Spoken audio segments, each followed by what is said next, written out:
Hello friends, welcome to Indian study पर आपका स्वागत है। दोस्तों, आज की इस वीडियो में मैं आप लोगों के लिए यूपी जीके का टेस्ट लेकर के आया हूं, जो कि आपके आने वाले एग्जाम यूपी जेल वार्डर के लिए बहुत ही ज़्यादा इंपॉर्टेंट है। वीडियो को एंड तक जरूर देखिएगा, क्योंकि लास्ट में मैं आपसे क्वेश्चंस भी पूछूंगा और उसका आंसर आपको कमेंट बॉक्स में बताना होगा। साथ ही साथ इस वीडियो की पीडीएफ डिस्क्रिप्शन में टेलीग्राम चैनल का लिंक दिया हुआ है, वहां से आप प्राप्त कर सकते हैं।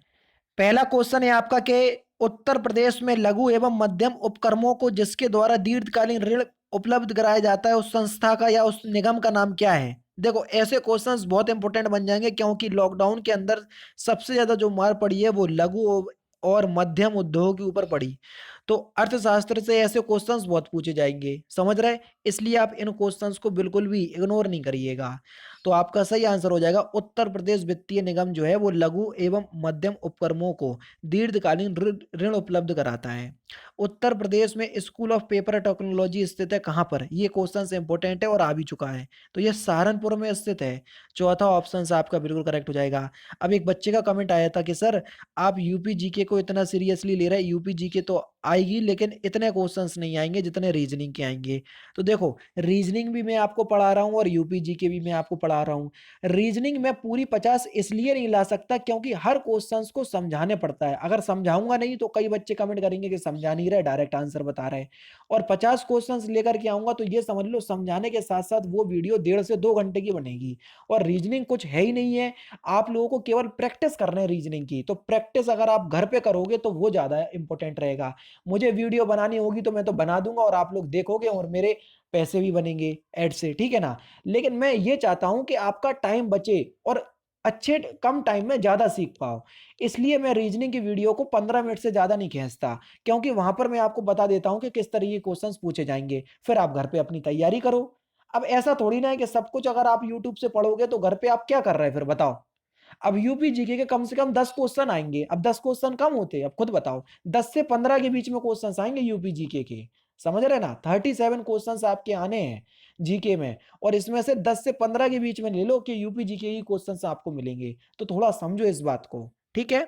नेक्स्ट क्वेश्चन से आपके कि उत्तर प्रदेश में विकास परियोजना का शुभारंभ कब हुआ? तो उत्तर प्रदेश में विकास परियोजना का शुभारंभ दिसंबर 2005 में हुआ। तीसरा ऑप्शन यहाँ पर आपका बिल्कुल करेक्ट हो जाएगा। नेक्स्ट क्वेश्चन से आपका कि उत्तर प्रदेश में उच्चतम औद्योगिक वृद्धि दर अंकित की कौन सी पंचवर्षीय योजना में? तो ये छठवीं पंचवर्षीय योजना में अंकित की गई थी। दूसरा ऑप्शन यहाँ पर आपका बिल्कुल करेक्ट। मोस्ट इंपोर्टेंट क्वेश्चन है कि आगरा शहर की स्थापना किसने की थी? 1504 में की थी मेरे ख्याल से। किसने की थी, जल्दी बताओ। तो आगरा आगरा शहर की जो स्थापना है ये सिकंदर लोदी ने की थी। चौथा ऑप्शन आपका बिल्कुल करेक्ट है। हर्षवर्धन ने दो महान धार्मिक सम्मेलनों का आयोजन कहाँ किया था, जल्दी बताओ। हर्षवर्धन ने तो कहाँ पर किया था ये? तो ये किया था कन्नौज और प्रयाग में। यानी कि पहला ऑप्शन आपका बिल्कुल करेक्ट है दोस्तों। कुशीनारा, यानी कि वर्तमान में जो कुशीनगर है, ये किसकी राजधानी है, जल्दी बताओ। तो आपका जो सही आंसर हो जाएगा वह हो जाएगा आपका ऑप्शन नंबर सी, मल्लो की। तीसरा ऑप्शन आपका बिल्कुल क्या हो जाएगा, करेक्ट हो जाएगा। और कुशीनगर इंपॉर्टेंट भी है, क्योंकि अभी हाल ही में उत्तर प्रदेश में ट्रांसजेंडर विश्वविद्यालय बनाने की बात हुई है, और वो कुशीनगर में ही बनाया जा रहा है। तो इसलिए कुशीनगर सुर्खियों में भी रहा। तो इसलिए इस तरीके से क्वेश्चन याद करो, ठीक है? महात्मा बुद्ध का महापरिनिर्वाण कहाँ हुआ था, जल्दी बताओ। तो कहाँ पर हुआ था ये? तो आपका सही आंसर हो जाएगा कुशीनारा में। तीसरा ऑप्शन बिल्कुल करेक्ट। महात्मा बुद्ध का जन्म कहाँ हुआ था, जल्दी बताओ। तो महात्मा बुद्ध का जन्म कहाँ हुआ था? लुम्बिनी में। दूसरा ऑप्शन आपका बिल्कुल करेक्ट है। 1 नवंबर 1858 को महारानी घोषणा पत्र को इलाहाबाद में किसने पढ़कर सुनाया, जल्दी बताओ। इलाहाबाद में सुनाया गया, और किसने पढ़कर सुनाया था ये?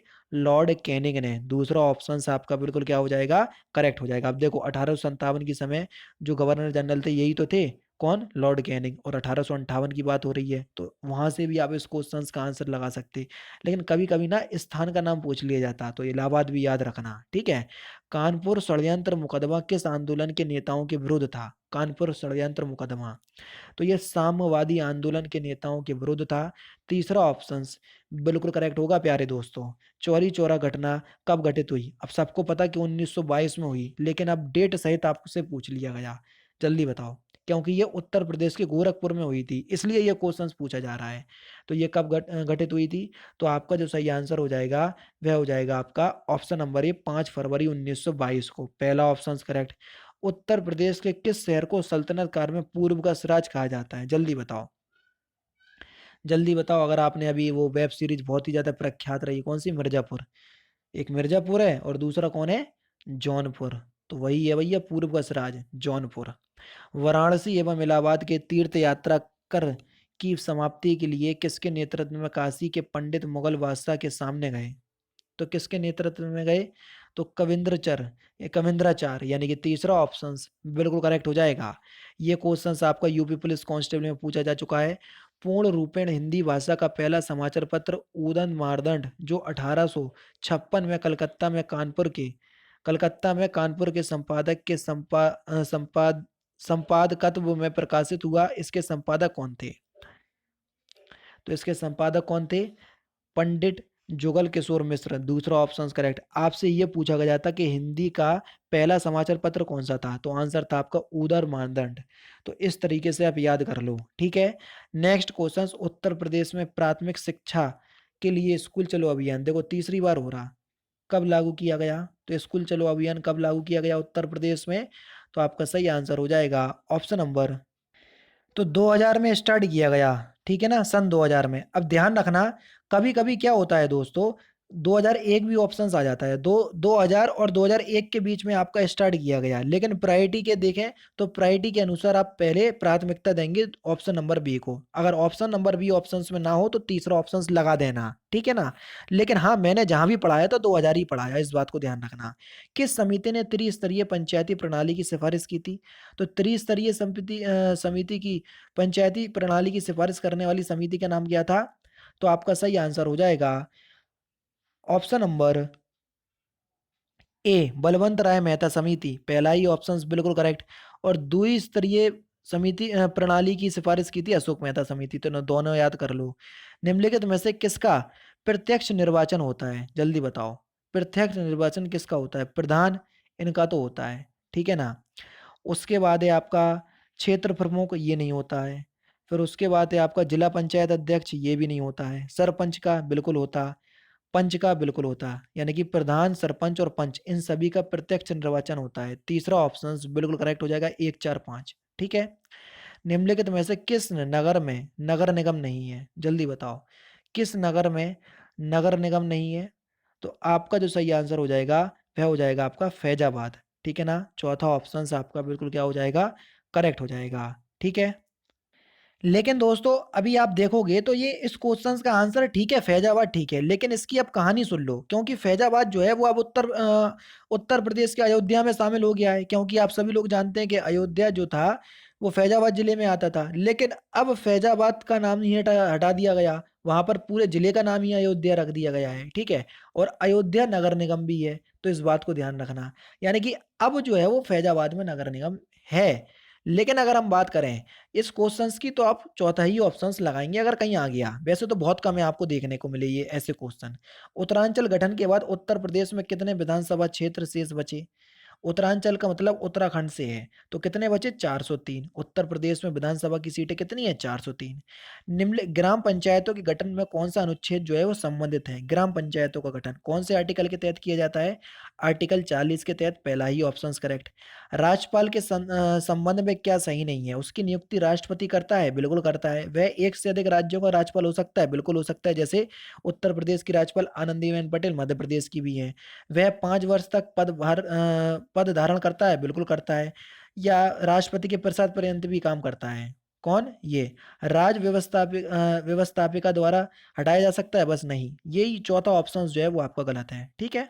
किस राज्य का लोकसभा एवं राज्यसभा में प्रतिनिधित्व सबसे अधिक है? लोकसभा में है आपका कितना 80 और राज्यसभा में आपका 31। तो उत्तर प्रदेश का ही है सबसे ज्यादा। पहला ही ऑप्शन आपका बिल्कुल क्या है?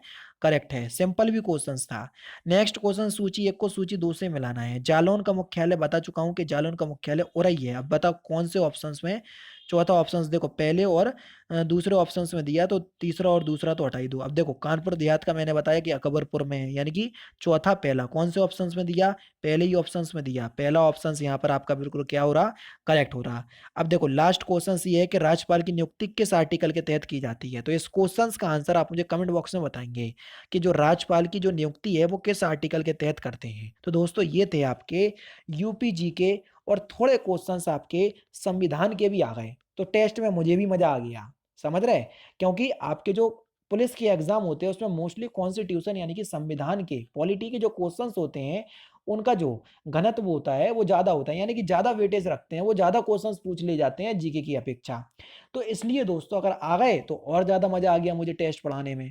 लेकिन मुझे मजा तब आता है जब आप लोग वीडियो को 500 लाइक तक पहुंचा देते हैं, और जो कि आप लोग आजकल ये कर नहीं रहे, तो बहुत ज़्यादा बुरा लगता है। तो इसलिए दोस्तों मैं आपसे यही कहना चाहूँगा कि अगर आपको वीडियो में कुछ भी अच्छा लगे तो प्लीज़ दोस्तों वीडियो को ज़्यादा से ज़्यादा लाइक ज़रूर कीजिए, क्योंकि आपका एक लाइक ही मुझे इतना मोटिवेशन देता है कि मैं आगे चलकर इससे अच्छे और इंटरेस्टिंग वीडियो आप लोगों को डेली बेसिस पे प्रोवाइड करवाता रहूँ।